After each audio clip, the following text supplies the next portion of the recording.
এই পেপোস্টাটাও চলে আসলো, একে তো আজকে আমি ধাক্কা দিয়ে ফেলে দিব। এই দিলাম, উফ পড়লাম রে। কে ধাক্কা দিল রে, কে ধাক্কা দিল দেখি তো। তুই মজা করার একটা লিমিট থাকে রে, বন্ধু হয়ে তোর সাথে আমি মজা করতে পারি না রে। পারিস কিন্তু তো এত জোরে আমাকে ধাক্কা দিবি, যদি হাড়গোড় ভেঙে যেত তাহলে তুই কি করতিস বল।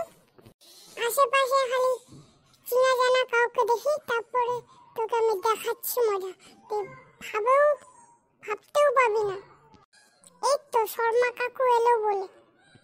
কাকু, ও কাকু, কাকু। কে ডাকছে রে, কে ডাকছে?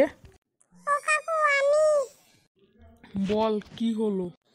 দেখো না কাকু কত জোরে ধাক্কা দিল আমাকে, হাড়গোড় প্রায় ভেঙে গেল।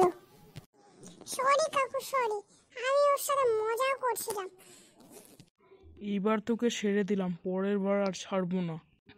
এইবার আমি গেলাম, আমার বাড়ি যাওয়ার সময় হয়ে গেল। বন্ধু হয়ে তোর সাথে মজা করতে পারবো না আমি, একটুর জন্য বেঁচে গেলাম। ফেলে আবার বেশি বেশি করছিস না রে, আর কাউকে বলিস না, নাহলে আমার মা জানতে পারলে আমাকে খুব পিটাবে। চ বন্ধু এবার আমরা স্নান করি, চ স্নান করি। চলো বন্ধুরা, আমরা যতক্ষণ স্নান করছি ততক্ষণ তোমরা লাইক এবং সাবস্ক্রাইবও করে দাও। ভিডিও ভালো লাগলে কমেন্ট করে দিবে।